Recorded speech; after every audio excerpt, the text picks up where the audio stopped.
The Earth was once a vibrant cradle of life, abundant with lush forests, expansive oceans, and skies filled with light. A planet so full of life, humanity believed it would always be their home, the foundation of their civilization. Earth nurtured countless species, and for centuries, humans lived in harmony with nature, though their influence was steadily increasing. The early days of civilization were marked by progress and innovation. As technology advanced, cities grew and societies thrived. The idea of human life stretching out beyond the planet into the vastness of space was a dream, a far-off thought. The stars were distant, unreachable beacons of curiosity, but Earth remained firmly anchored to humanity's existence. For millennia, Earth seemed invincible. The oceans teemed with life. The forests stretched across continents, and the skies were clear, offering perfect conditions for the species of life to flourish. Cities became marvels of progress, technological wonders that expanded human capability to an unprecedented scale. Globalization shrank the world, and suddenly, humanity wasn't confined to just one part of the Earth. It could connect from every corner of the globe. The promise of progress and endless improvement seemed boundless. Pollution was a distant concern, a minor blemish on an otherwise perfect world. The Earth's natural systems, such as the carbon and water cycles, had balanced life for eons. Humans trusted that their ingenuity could solve anything.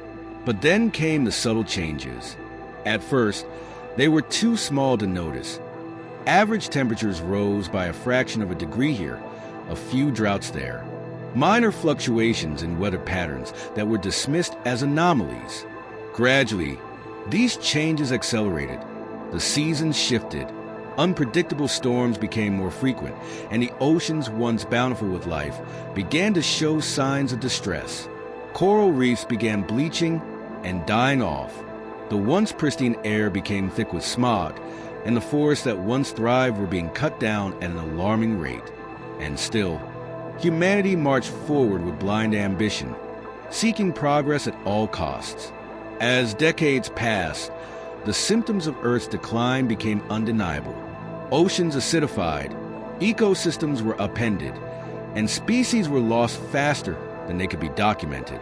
Global temperatures soared, leading to catastrophic heat waves and shifting climates that made regions once fertile now inhospitable. The agricultural systems that had once fed billions began to fail. Floods and droughts ravaged the land.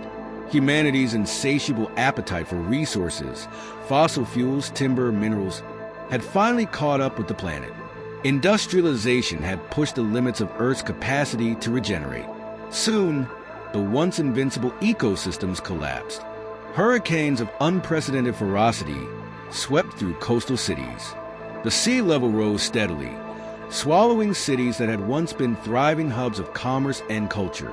The planet's magnetic field weakened, exposing its surface to dangerous radiation. As Earth's environment deteriorated, it became clear that human civilization was under siege. The global community came together in desperation, working furiously to mitigate the damage. But the clock was ticking.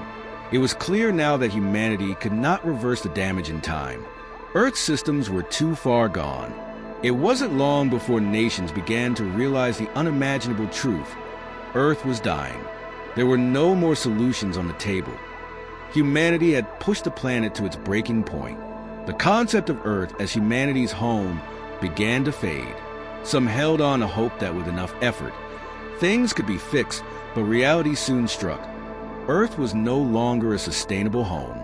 The time had come for humanity to leave. In the face of extinction, a new, unprecedented plan began to take shape. The remaining leaders of the world came together to forge a path forward. Space, which had once been a realm of dreams and distant possibility, was suddenly humanity's only hope. The first seeds of what would be known as the Ark Project were planted. Massive spaceships that would carry humanity's greatest survivors away from Earth. These would be no ordinary spacecraft. They would need to be self-sustaining, capable of supporting generations of human life while traversing the vast emptiness of space. The Arks would be humanity's final lifeboats, their last chance for survival. The scale of the project was unimaginable. Engineers, architects, and scientists worked tirelessly to design the ships that could carry the last remnants of humanity into space. These arks would need to house everything a human civilization required: food, water, air, shelter, and the knowledge necessary to rebuild life on another world. It was a race against time. With each passing year, Earth's condition worsened. The seas continued to rise. Storms became fiercer, and land that had once supported human life grew barren. Political unrest spread as nations scrambled to secure their place on the ships. The question was no longer whether humanity could survive on Earth, but whether it could survive in space. The arks were not just ships. They were cities in space. Each ship was designed to carry thousands of people, selected for their skills, knowledge, and potential to rebuild human society. There would be scientists, doctors, farmers, engineers, artists, and educators. In a world where resources had dwindled, every person counted. The arks would travel to distant star systems, some taking hundreds of years to reach their destinations. The journey would span multiple generations, meaning the passengers would live their entire lives aboard the ships, never setting foot on a planet again. But there were hard choices to be made. With Earth in its death throes, a global lottery was held to determine who would be selected to board the arks. It wasn't simply a matter of selecting the best and brightest. It was a question of who would ensure the survival of humanity. The old and the frail were left behind, as were those with chronic diseases. Families, whole communities, were torn apart as people scrambled for a chance to escape. There was no clear answer to who deserved to survive, and some felt that the very concept of leaving others behind was a moral betrayal. As the final day of departure approached, the sight of the ships rising into the sky was filled with a mix of hope and despair. Earth, the cradle of humanity, was fading into a distant memory. The passengers aboard the arks, those chosen few, watched as the planet they had called home grew smaller in the distance. For the survivors, it was both a moment of salvation and mourning. What was left of Earth would be forgotten by their children, and perhaps even their grandchildren, who would never know the world they had lost. Earth would become a myth, a place of stories and half-remembered dreams.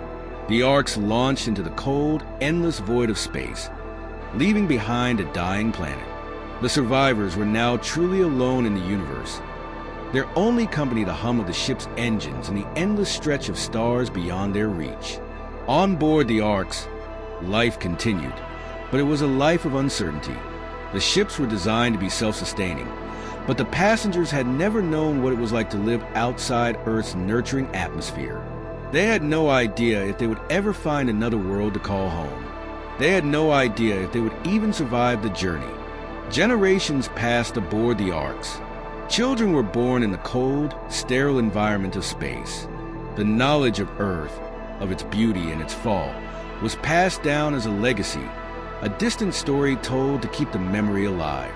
The new generations did not know Earth. They only knew the arks.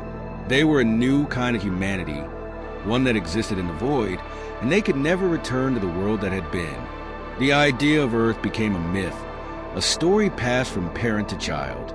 As the centuries rolled on, the passengers aboard the arks began to feel the weight of their journey. The very notion of home began to slip from their grasp. The arks were no longer ships, but lifeboats adrift in an endless sea of stars. The future seemed uncertain. Would they ever find another world, a place where they could once again build a civilization? Would they continue drifting through space forever, never reaching land?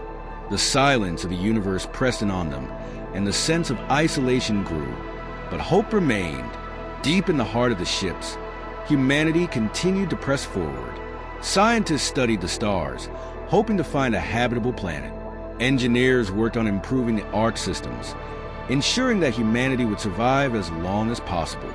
Over generations, they had become experts in surviving in space, and they had developed new ways of living, ways that ensured that the human race would continue, even in the cold darkness of the void.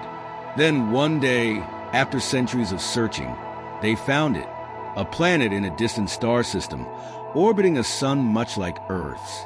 At first, it seemed like a dream, a place where humanity could begin anew. As the arcs drew closer, the inhabitants began to prepare for the first steps onto a new world. There was fear, of course. Fear of the unknown. Fear that this planet might not be as habitable as they hoped. But there was also a deep, unshakable hope. For the first time in centuries, humanity had found a new world, a place that could offer them a chance to start over. As the ships descended into the atmosphere of the new planet, there was a collective sigh of relief. For the first time in centuries, humanity could see the ground, solid, fertile, and untouched by the destructive hand of industrialization. The air was breathable, rich with the scent of fresh soil, something that had been a distant memory. It was not the Earth they had once known, but it was a world that could sustain them. And for the survivors, this was enough. The arks landed on the surface of the new planet with great ceremony. The first steps were not just physical, but symbolic. Humanity had come through centuries of struggle, pain, and loss. The survivors, weary but determined, stepped out from the protective walls of their ships. The world before them was alien, yet welcoming. It was a blank canvas, a place to rebuild, to forge new lives from the very soil of this foreign world. But as they stood on the ground, gazing at the horizon, the survivors could not help but feel the weight of the loss they had endured. They looked up at the sky, where once they had gazed longingly at the stars, now distant and cold, knowing they would never see Earth again. It was not just a planet they had lost, but a history, millions of years of evolution, culture, and stories.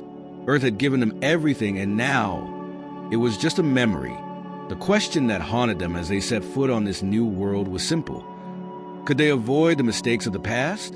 Could they create a society that was better, more sustainable, that would not destroy the planet as Earth had been destroyed? As they gazed out at this pristine world, untouched by the greed and exploitation that had scarred Earth, they could not help but wonder, would they repeat history? The survivors had become more than just the descendants of Earth. They were the architects of a new future, the inheritors of the lessons of the past. But the weight of those lessons hung heavy on their hearts. The generation that had arrived on this planet did not just see it as an opportunity for growth. They saw it as the last chance for humanity to prove its worth. If they failed here, there would be no more chances. This was the end of the line, the final step in their long journey. They had traveled across the stars to find a home, but now the real test began. In the early years, the survivors worked tirelessly to establish a new society. They built homes, cultivated the land, and began the long process of adapting to their new environment. It wasn't easy. They faced challenges that were both unexpected and familiar. The same instinct to overconsume, to expand, to dominate the land that had caused Earth's downfall seemed to echo in the hearts of the survivors. But they also had a vision.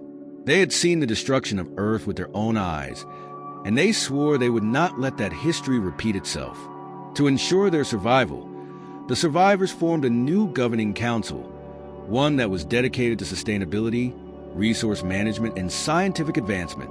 There were no borders in this new world. Everyone worked for the collective good of the community, bound by a shared sense of responsibility to the planet and to one another. The knowledge of Earth's fall was passed down through stories and education to ensure that future generations would never forget what they had lost. The first few decades were fraught with difficulties.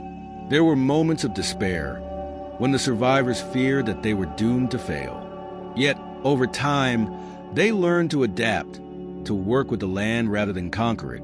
They used the advanced technologies they had brought with them to study the planet, to understand its ecosystems and balance.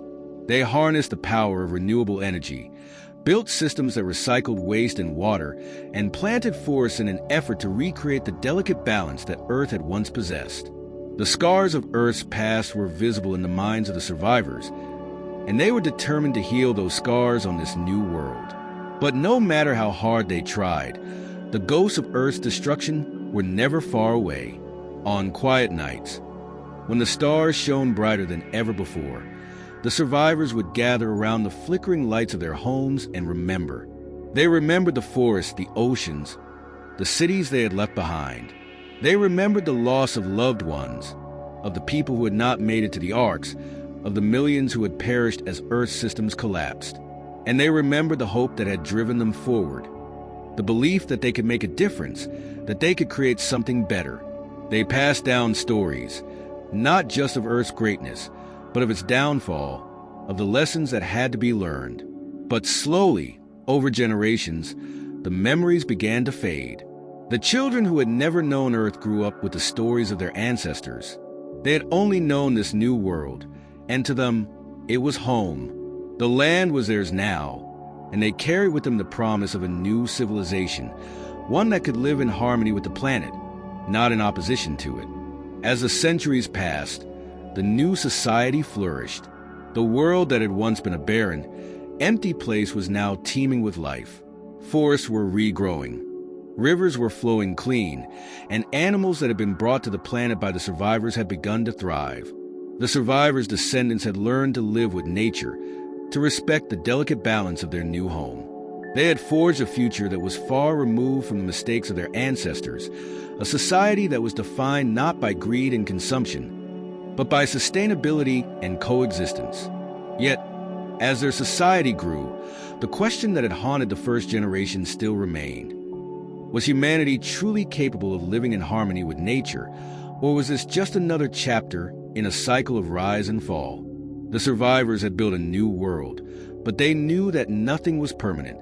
The fate of their new home rested in their hands, and they could only hope that the lessons of Earth had been learned. One day, as the descendants of the survivors stood on the edge of a lush forest, gazing out at the horizon, they would wonder, was this truly the end of humanity's journey, or merely another beginning? Could the lessons of Earth's demise endure through the centuries? The challenge was no longer survival. It was understanding the delicate relationship between all living things and their environment, understanding that to thrive, humanity must not dominate, but coexist. And as they looked toward the stars, the survivors knew that this new world, this precious home, was all they had. It was their final chance to prove that humanity was capable of change. The end of Earth's story was not the end of humanity's. It was only a chapter, and now the survivors had a new world to write. They carried the legacy of Earth, its triumphs and failures, its beauty and its tragedy. The new generations would never forget, for they had learned that survival was not just about escaping the past. It was about learning from it and ensuring that it would never be repeated. And so, as they gazed at the stars, humanity's last voyage had not been in vain. They had found a new home, a new hope, a new beginning. And as long as they remembered the lessons of Earth, the future would remain bright, a future that would never again be clouded by the mistakes of the past.